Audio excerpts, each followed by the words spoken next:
still trying to figure out Chinwei and Tierra's role, and our 4 players, we're having to deal with some size issues.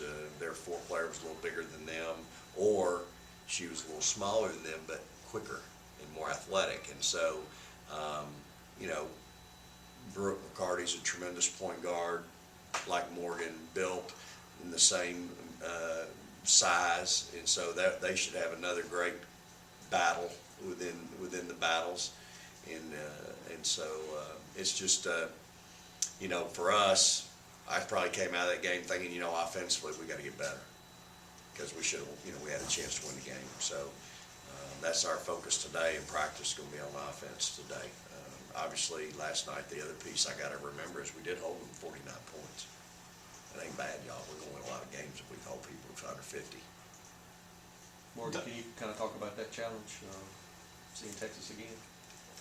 I think it'll be a big challenge, but as long as we go out there and play well on defense end, thing like they'll carry on to offense end, get in transition, get easy layups. And I was hurt last year, so hopefully I'm healthy. I can set the tone for my teammates and go out there and play hard. You know, Morgan had a face mask on during the game last year. She had a broken nose, and this was before the leg really flared up. But she was handicapped with a mask on her face. So, be nice to have a healthy point guard.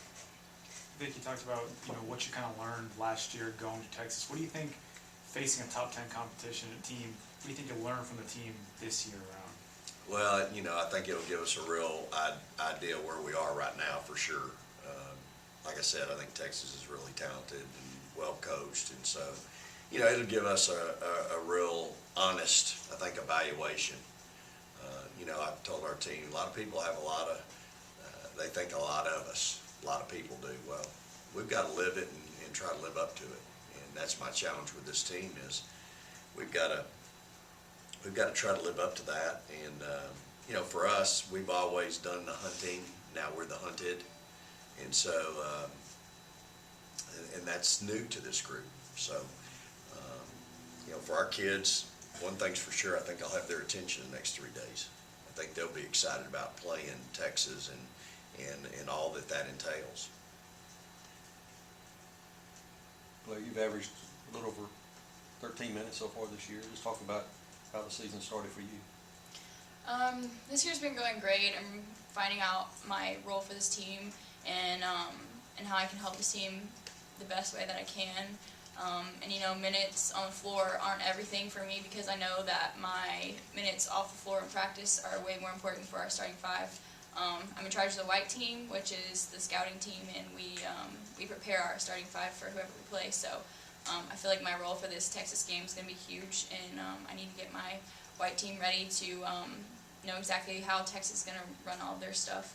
And I know a bunch of Texas players because I grew up playing against them, so I know what they're good at and what they're not good at. So I feel like my role for this game is going to be crucial for our team to play well. Like, what does Texas do well that makes them Texas? Obviously, you know, Mississippi State defense, and what do they do that kind of defines them? You know, they're really well balanced, number one, and they've got someone like a Morgan that makes them go, and Brooke McCarty. She's just what a fire plug. I mean, she's just like Morgan, you know, and she, you know, as she goes, so they go. In my opinion, to me, that's the heart of their team. They're really athletic on the perimeter, long, can really, they can attack the rim. They got size like we do, you know, inside, and tremendous athleticism. So I mean, it's kind of looking at yourself in the mirror in some regards with how athletic they are, good speed, and so it's you know, I don't think there's a spot on the floor where you go, well, we can help from here, we don't have to worry about her. They are well balanced, and the thing is they got 5 and they got 5 more over here ready to go, you know, and it's kind of like us right now. I got 5 and I got 8 ready to go, and I'm trying to figure out how to play everybody, and it ain't real easy. And so you're trying to figure out what everybody's roles are. It's still real early in the year, and you know, trying to teach competition, and we should have a lot of competition right now. We got a lot of people neck and neck, and everything is, all the neck and neckers, they all want to play. Well, then you got to start separating yourself in practice. But that's what Texas, I think, really what they have is they're just, and again, Karen's a tremendous coach. She's done a great job, and every year it seems like they just keep adding and reloading and reloading. Blair talked about her role in knowing Texas from playing high school ball there. You know Texas as well. How do y'all, how does that an advantage for you guys? Well, again, I think personnel-wise, we know some of those kids from their high school days. Of course, we've been gone now 4 or 5 years, so I think what we've been able to do is keep up with them in film, watch them on TV. They've played other teams in our league, so we've seen them throughout the course of the 4 or 5 years that we've been here. You don't see them a lot, but you see them some. But I just continue to be impressed with Karen and the job that her and her staff do year in and year out, coaching those kids. Have always have a great plan. They're well composed, have great composure on the floor, and seem to have good leadership, at least from a standpoint of what you're seeing on the floor, and the presence that they have. And hey, they're an Elite 8 team last year. It's the year before they're Sweet 16. So I think that's the biggest piece that you take from them, and knowing them and knowing their personnel. And I know all those kids, they continue to recruit and sign. And being that it's Texas and there aren't many Texases on the schedule non-conference, do you as a coach look at this game differently in your substitution patterns to try to figure out what works, maybe compared to if it was in March or something like that? Well, yeah, I mean, I think this time of year, what you can't get caught up in is we got to win the game. I mean, we're going to play and we're going to try to win the game, but it's a non-conference game in November against the top 10. And so the biggest thing for us this time of year is we got to keep getting better. And that's the challenge with this group. I thought we took a step last night in the first half, and then I didn't think we kept getting better. I think it just didn't work. But the biggest thing with Texas is we've got an opportunity to play a top 10. We're at home. This is what will get you ready for January, February, and March. And so on Sunday, between now and Sunday, we're going to have 3 really good competitive practices, and that rotation may be tightened up a little bit, but after 3 ball games, I've got an idea of what I got over there and who can do what. And so in each situation, I think we've got some kids that do some good things, and then some that don't do this, but we got others that do this that don't do this. And so, I think that's where as a coach you got to figure out your group, figure out your team, and that's why I'm the head coach. I got to make those decisions. So it ain't easy. I got some really good players, y'all. We got a lot of good players right now, and they're all wanting to play, but you only play 5 at a time.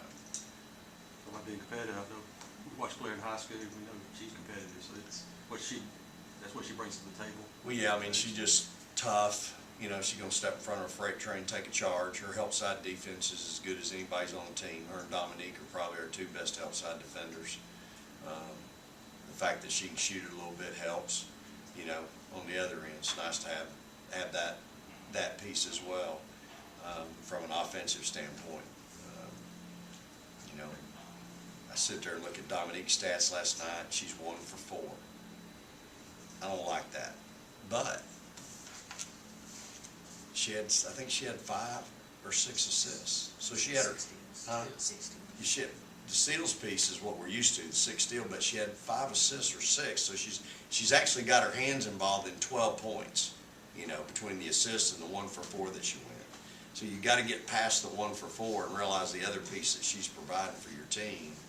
But again, I think that's all of where Rashenda's getting back, and she's kind of starting to feel a little better. She didn't play a lot last night, but she's sick. When we got back from Maine, she's pretty sick. So I'm trying to get her healthy and get her well.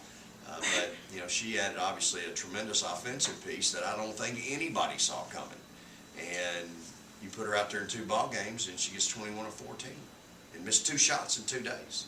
So you've got that piece, and you've got an Iggy sitting there that's athletic as all get out and can get up and down the floor. The piece with those freshmen is that you can't come in and be a turnover machine. You've got to take care of the ball, and you got to know the plays. We can't be running sets and you not know where to go and what to do. And so that's just part of being young. That's all. But I think, last night, Misha was out for a week with that surgery that she had. So she didn't practice for a week. And so she was a lot closer to being ready before she had the surgery than she is right now post-surgery a week after, where she's practiced for about a week. But she's feeling a lot better. And you could see her last night. I mean, she's like a bull in a china cabinet. I mean, she's just everywhere. She's got her hands on loose balls. She's blocking, altering shots. She's up there getting rebounds. But she's so fast. She's that wild colt, that you're trying to just slow down just a little bit. But she's going to be unbelievable. She's a tremendous athletic player. So she's going to continue to get better. So I think for all of us, we're very blessed. We got a really talented group. We just got to everybody's got to kind of find their niche right now. You said nobody was expecting Roe to have that offensive output. Was it because you didn't think she was ready, or is that not her game per se to put up those points? No, I think she's capable. Just we hadn't seen it in practice. I mean, she's not been that dominating or that explosive in practice till last year. Mm-hmm. This time last year, and we didn't even really know she was 5.5 months pregnant. She's the best player on our team in the middle of October. And defensively, offensively, I mean, the kid was everywhere, every day. And so it's that's where we're trying to get her back to. She's come a long way, y'all, in a very short period of time, having to endure, obviously, some pretty dramatic things. So she's coming. She's going to keep getting better and better and better, but we got to work at it, and conditioning plays a part in that. And, these two are like Energizer bunnies. You can put them out there and run them all day, and Victoria's probably in that same group, the same mold. They can go out there and run all day, and it doesn't seem to bother them too much. But I think, if you've got an explosive player like that, that's nice to know you got that in your pocket. And, last night I probably could have played her at points some, a little bit more, but I just know she took 2 big shots on Monday, and I'm trying to get her healthy. You've been with Victoria for 3 years. Can you balance out the good and the bad nights, or is that just something you just have to take at this point? Well, I think that's the challenge that we have with her right now. I talked to her last night. I go, how is it possible to go out and have 26 points in the first half and not score in the second half? To me, that's mind-boggling. I mean, she was so dominant that first half against Maine in the championship game, and yet in the second half she was equally not visible. And last night she's 6 for 17. I think that's where we are right now with her, is we're on this roller coaster, and I want her up here at the top.